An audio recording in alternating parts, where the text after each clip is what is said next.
E o budismo, ele tem algumas linhagens, né? O que você pratica é a questão do budismo Zen. Aí eu queria que você dissesse sobre as outras linhagens principais e qual que é o foco de cada uma, o que diferencia uma da outra. Então uma pergunta muito boa. Por quê? Como eu disse, né? O budismo nasceu 2.600 anos atrás, na Índia, com Siddhartha Gautama, Shakyamuni Buda, e ao longo dos séculos o budismo foi se difundindo para a Ásia, né? Então, quando o Siddhartha Gautama falece, o Buda, né, depois que ele atinge a iluminação, se torna o Buda, que é o qual a gente conhece, né? A religião budista ela começa a se espalhar para a Ásia toda, e aí a gente fala, cada cabeça uma sentença. Né?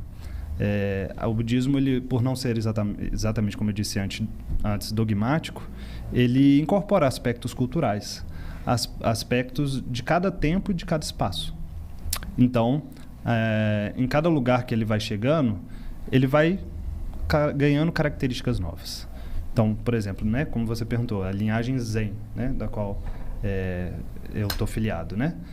Chega o budismo na Índia para a China, como disse com o Henrique, com Bodhidharma, né, na China, Bodhidharma, e lá começa o nascedouro do Zen, que em chinês é Chen, não sei pronunciar.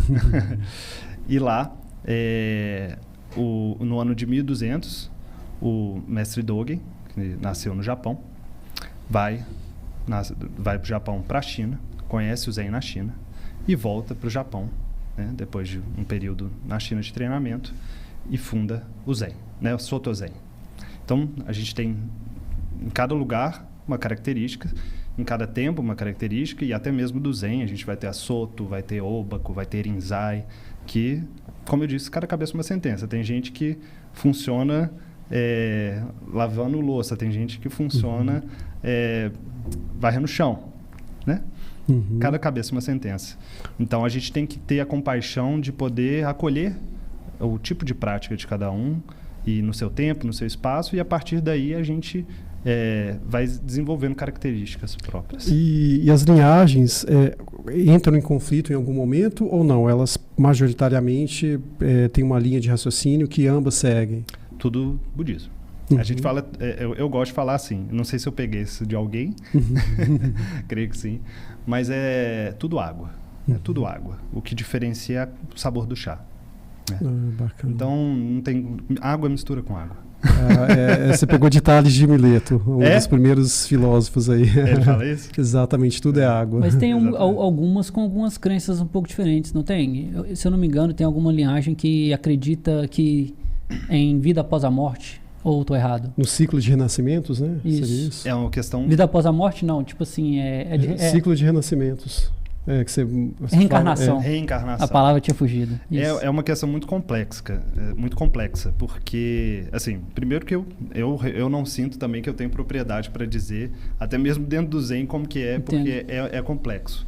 Mas, como eu disse, de determinados lugares, principalmente, por exemplo, vamos colocar o budismo tibetano, ganha-se mais uma ideia de reencarnar, mas mesmo assim não entra em contradição, porque isso tudo depende de uma rede kármica, né? Não você adquire um corpo a partir de uma alma. A grande questão Buda, ele, no tempo dele, ele acaba sendo um pouco, como fala,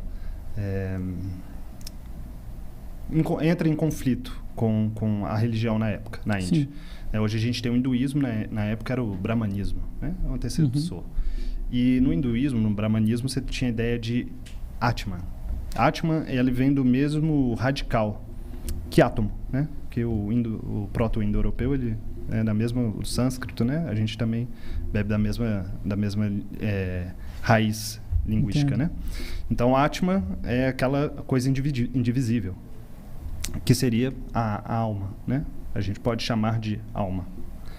Só que para o Shakyamuni Buda ele falava do anatma, ou seja, não existe nada fixo, imutável, nada que não possa sofrer transformações pela impermanência, né?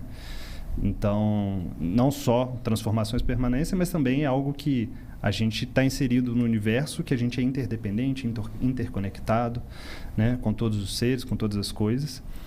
Então, até mesmo diversos, infinitos budismos que existem, essa ideia de Anatma não é negada, não tem como negar.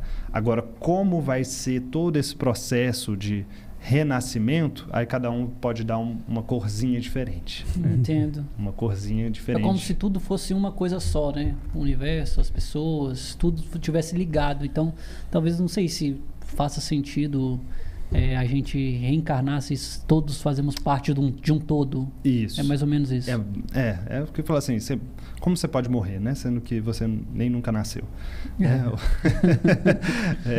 É uma questão que sempre é colocada, né? Todos os seres em interdependência, né? Todos os seres, a gente chama um é todo, todo é um, forma é vazio, vazio é forma. Por aí vai, né? Várias frases que podem soar paradoxais, né, para a nossa mente, que a gente chama de mente discriminativa, mas a morte não necessariamente significa morte. Claro que, na nossa perspectiva aqui, né, eu, Rafael, Taishin, que estou conversando aqui com vocês, um dia eu vou deixar de existir, né? Mas eu sempre existi também e sempre vou continuar existindo, assim como vocês, todo mundo aqui, né?